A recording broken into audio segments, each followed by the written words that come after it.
Hello everybody, my name is Robert Houlihan and I'm sending greetings from Kerry to the students of City College's Diploma in Music in Dublin. I'm here today to give you an introduction to conducting technique. Now, one of the things that I've always noticed that if you ask somebody who is not a musician, what does a conductor do?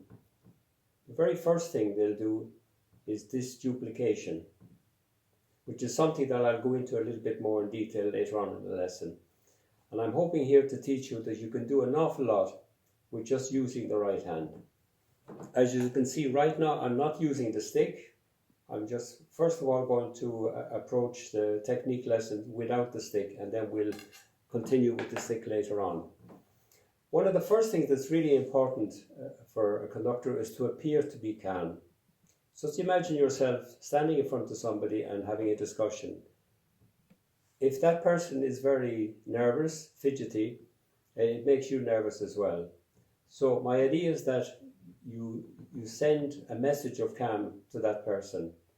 By doing that, so here in front of an ensemble, we check our poise.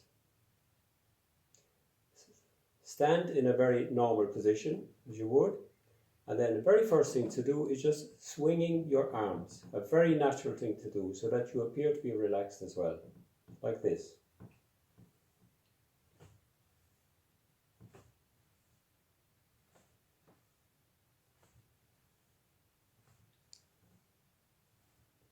At the same time, pretend you don't have shoulders, because very often when we get tense, we lift our shoulders like this.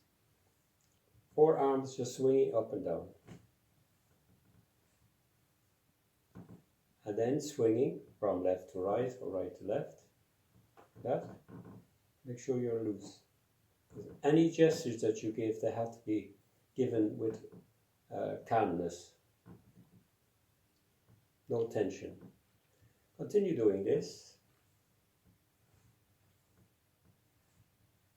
Loosening your arms. And just let your arms stop naturally. Continue letting them loose.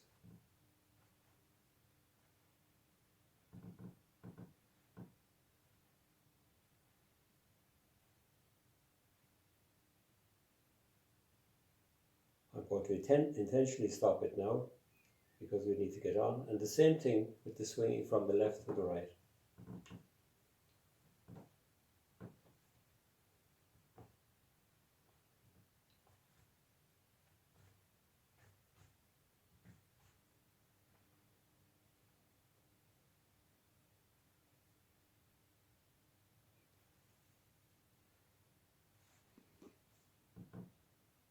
Okay.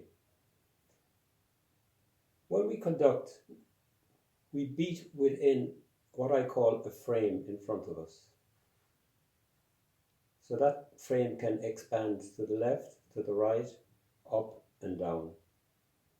But in general, we should try not to beat outside that frame, so that it's easier for musicians looking at you, or singers, because I'm also talking about choirs, it's easier for them to focus. If you're outside of that frame, it's very hard for that ensemble in front of you to focus on your intentions. So now, in order to achieve that, one of the exercises I suggest is to imagine that frame as a circle.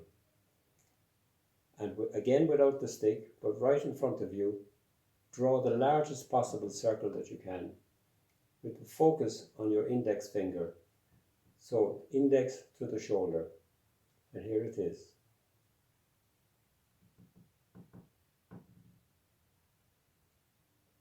Without thinking of tempo, and at the same time follow the index finger.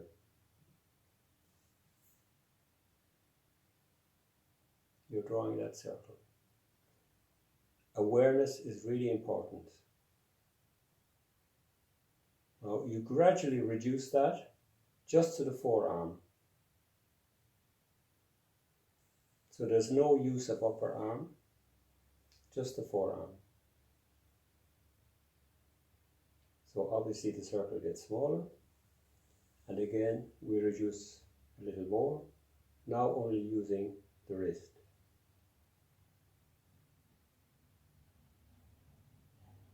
Again, your focus is on your index finger.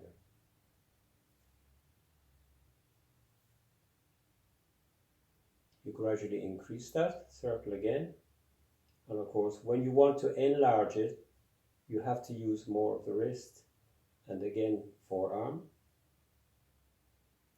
Follow. Imagine you're drawing that. Imagine that you have a pen or a pencil. And again to the upper arm.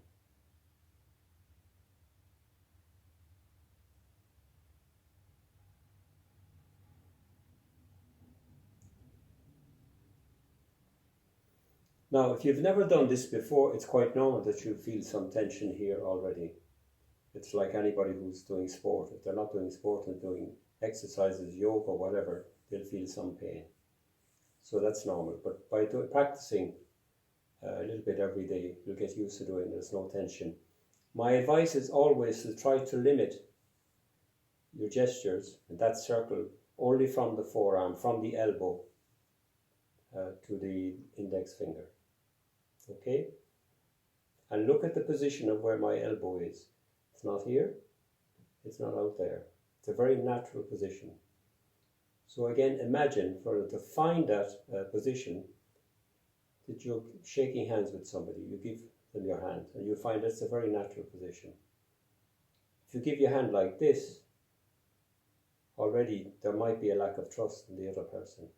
Or if you give your hand like that, you're distancing yourself from that person. So find a natural position. This way the ensemble from left to right and right in front of you, they can see everything. So imagine you have your elbow in here on your right hand side. Those musicians who are on your left hand side, especially at the back, cannot see that. Okay? So again, that circle only from the forearm. And again, this is without the stick. Now I'm going to do the same thing this time with the stick. Why the use of the stick? It's very obvious. As orchestras grew larger, it was very necessary for the musicians to be able to see the conductor's intentions. Of course, in the Baroque period and the early classical period, there were very small ensembles, and the ensemble was usually led by the first violinist or somebody at the keyboard, for example, the composer. As we approach the middle to 19th century, we find that orchestras are getting larger, so obviously it was necessary to have something in the conductor's hand so that they can see. Now, it's also important so that when we are holding the stick, that it looks like the continuity of the arm. So now, the index finger holding it here. So imagine now that the index finger is here. Okay? We are going to be aware of that circle again. What I'm going to do is do exactly what I did before without the stick, but this time with the stick, drawing a very large circle, again from the shoulder to the point of the stick. Without thinking of tempo, there's no hurry. And imagine that you are drawing a circle. So there's something tangible in front of you.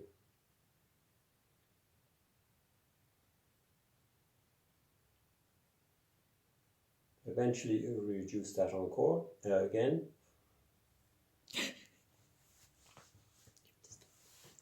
I think it's good actually, Lovey,